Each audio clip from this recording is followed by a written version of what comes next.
और अब राजस्थान में अजमेर के पास विजयनगर की घटना। ये घटना जब सामने आई है तो उसने सबको हिलाकर रख दिया है। वहां कुछ युवकों ने स्कूली छात्राओं से सोशल मीडिया से दोस्ती गांठी, फिर अश्लील वीडियो बनाए, ब्लैकमेल किया और यौन शोषण तक किया, पैसे भी लिए। पुलिस ने आरोपियों को पकड़ा तो उन्होंने अपना गुनाह कबूल कर लिया है। ये भी माना है कि लड़कियों को मोबाइल भी दिया गया था और रेस्टोरेंट में भी ले जाते थे। देखिए हमारे सहयोगी सुशांत पारिक और पवन की यह खास रिपोर्ट। रिहान मोहम्मद, मंसूरी, लुकमान, अरमान पठान, साहिल कुरैशी। 19 से 20 साल के इन युवकों पर लगे आरोपों को जानकर आपके पैरों तले जमीन खिसक जाएगी, सीने की धड़कनें गुस्से से तेज हो जाएंगी और माथा शर्म और चिंता से झुक जाएगा। तो आप पहले इन पर लगे गुनाहों वाले आरोपों का कच्चा चिट्ठा देख लीजिए। ये सभी राजस्थान के विजयनगर के रहने वाले हैं। इन पर नाबालिग स्कूली छात्राओं से ब्लैकमेल करने का आरोप है। इन पर ब्लैकमेल के साथ ही छात्राओं का यौन शोषण करने का भी आरोप है। इन पर इन लड़कियों को धर्म परिवर्तन के लिए दबाव बनाने और उकसाने का भी आरोप है। इस मामले में पुलिस ने कुल 7 आरोपियों को गिरफ्तार किया है, जिनमें इन 5 हैवानों का चेहरा आप देख रहे हैं। बाकी 2 और आरोपी नाबालिग हैं, उन्हें भी हिरासत में लिया गया है, लेकिन बाकी आरोपियों की तलाश जारी है। लगभग 8 से 10 लड़कों के नाम एफआईआर के अंदर नामजद किए हैं। अब आगे क्या किया जा रहा है? पीड़िताओं के बयान, मेडिकल?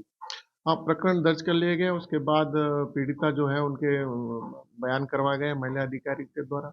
उसके बाद उनका मेडिकल करवाया जा रहा है और जो मजिस्ट्रेट के बयान है वो करवाए जाना है।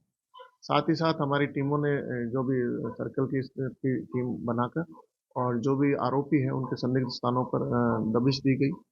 कुछ संदिग्ध हमारे पास आए हैं जिनको पूछताछ चल रही है।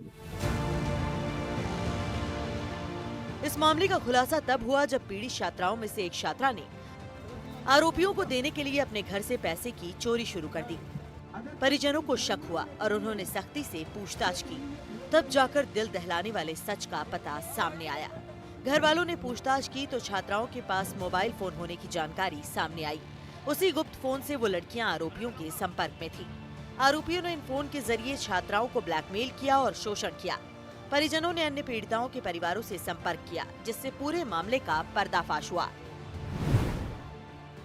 सोहिल मंसूरी नाम का एक लड़का है जो ने कि हमारे स्कूल के वहाँ पे पीछा करता था। स्कूल से फिर घर पे पीछा करने लग गया। 10-15 दिन से रोज पीछा करता था, चिट्ठियाँ फेंकता था उनके दोस्तों के जरिए।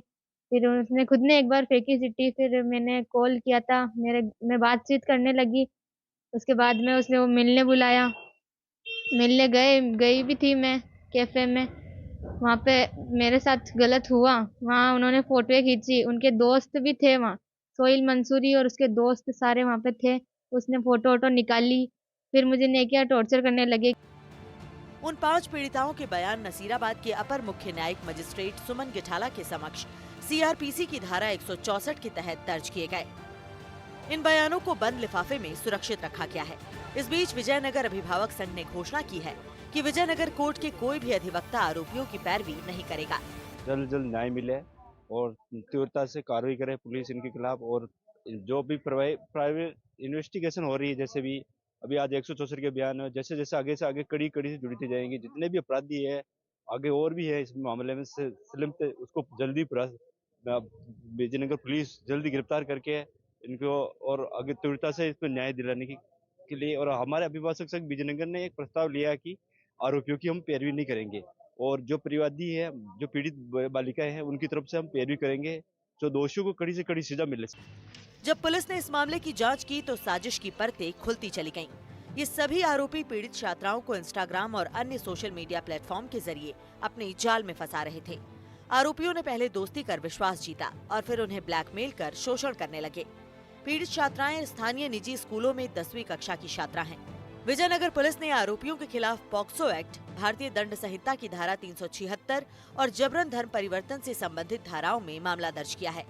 पुलिस का कहना है कि आरोपियों के मोबाइल फोन जब्त किए गए हैं, जिनसे अहम सुराग मिलने की उम्मीद है।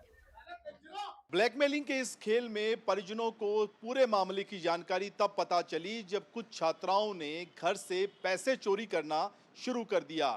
छात्राओं पर नजर रखी गई तो ये भी सामने आया कि उनके पास मोबाइल फोन है और इसी फोन के जरिए वो आरोपियों के संपर्क में थी। नजर रखी, पूछताछ की तो फिर छात्राओं ने पूरी कहानी अपने परिजनों को बता दी। इस घटना ने 35 साल पुराने एक अश्लील फोटोग्राफ कांड की याद ताजा करा दी, जो अजमेर में ही हुई थी।